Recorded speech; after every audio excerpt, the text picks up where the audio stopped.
One of the most important things that we've spoken about is the China move and the resultant impact on metals, right? So it's important to analyze this now that a part of move has happened, very likely a gap up likely today as well. What to do now? I think somebody who looks at this very closely is Amit Dixit, Lead Analyst, Metals, Logistics and Defense at ICICI Securities, joins us right now on the show. Amit, thank you so much for joining and just the opportune time to have you, just the right time to have you. So good morning and thanks for being here.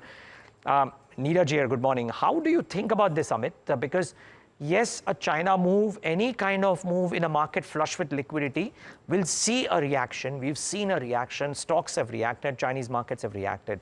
Do you reckon there's a sustained rally possible, or will it need more news flow from China for metals to rally more?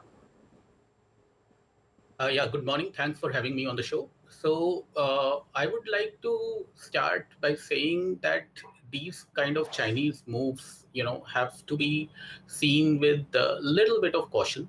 The reason being that the returns to such initiatives that we have seen in the recent past have been diminishing. Now, the real thing is not about the news flow, it's about the action on the ground. And that in China still remains quite weak on the ground. The demand remains quite weak. That's why we have seen exports going up significantly.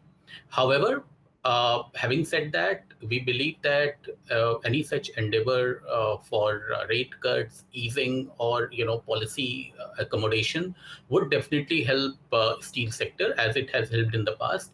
I mean, if it is backed by real action. So while the endeavor is there, but we would actually wait and watch for the real action to happen in China.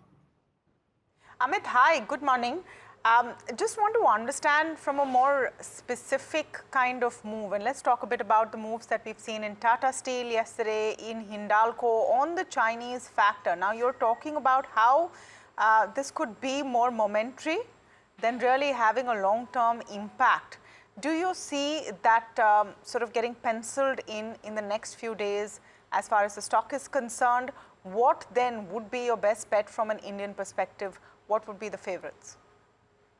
No, so from Indian perspective, what we are seeing is a cost deflationary environment. We have seen that coking coal prices have come off significantly.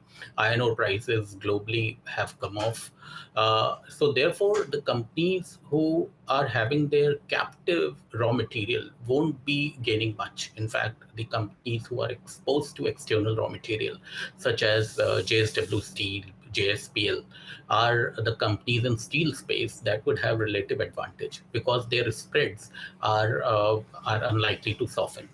In case of Tata Steel, which have got its captive iron ore, captive coking coal to an extent, unfortunately, the fact that steel prices have also come off, that doesn't help its case as much as the JSW and JSPL. The movement that we saw in Tata Steel, though, is because they have commissioned the furnace in Kalinganagar, which would add volumes in FY25 as indicated by the management in the earnings call as well. Actually, it's an interesting point, Amit, because you mentioned about the inventories, coking coal prices correcting. I would love to have your view here. I'm told that by some people who, again, track this space, that Q2 results might actually have a wobble because the inventories of coking coal and some others are of a high price. Steel currently not at the best of pricing, and therefore inventory losses will hit companies meaningfully in Q2. Do you? Is that your math too? And could that bring about any reactions into metals which have now rallied? Or do you think the market will look beyond Q2 now? No, I believe that, first of all, I don't subscribe to that view. I believe that our spreads have already bottomed out in Q4 FY24. And what you will see now essentially is that coking coal prices have come off, and coking coal price decrease in the Q2 could be to the extent of around $35 QOQ. Steel prices have also come off. There could be an element of inventory loss or a rationalization, as you may call it. However, I really don't see that that EBITDA per ton would be impacted meaningfully in this quarter. The old coking coal inventory that we have been talking about, of course, the coking coal prices have been dropping. throughout this year, I mean FY25. So that would have a lag impact, nothing great about that. The other part is that if you look at longs prices, and that is something that one needs to consider, that longs prices have been a little bit more stable than flats.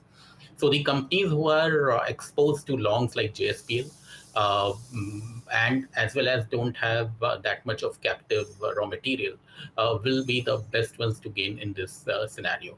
Having said that, I don't really see that there would be a meaningful decline in EBITDA per ton. There could be movement here and there, but yeah, I mean, I believe people look at what goes beyond, and if you look beyond, coking coal prices haven't corrected almost $45 in a month, will have an impact going forward in Q3, and that should be positive for these steel companies. Okay. Okay, Amit, just before we let you go, pecking order then, based on all that you said thus far, and the fact that we are on the cusp of Q2, and also that you said that the increasing incremental reactions to China stimulus measures have been diminishing. So what's the pecking order currently for metal stocks? After the rally yesterday, of course, yeah. So we are, basing our, first of all, thesis not on China. China, in fact, whatever comes there is a positive. Our thesis is based on the fact that Indian domestic consumption remains quite strong. The only thing that we are seeing, and that is a very positive thing, is that there is a little bit of regulatory movement from the government side. There have been investigations and there have been murmurs in the street that there could be some, regulatory action. If that happens, that is going to be very positive. But the pecking order remains. Our top pick is JSPL, followed by JSW Steel. Among non-ferrous players, we have Hindalco as our top pick. In recycling, we prefer Gravita, India. Okay. Yep. Okay. Thanks a lot, Amit. Really appreciate your time this morning and giving us your thoughts. Thank you.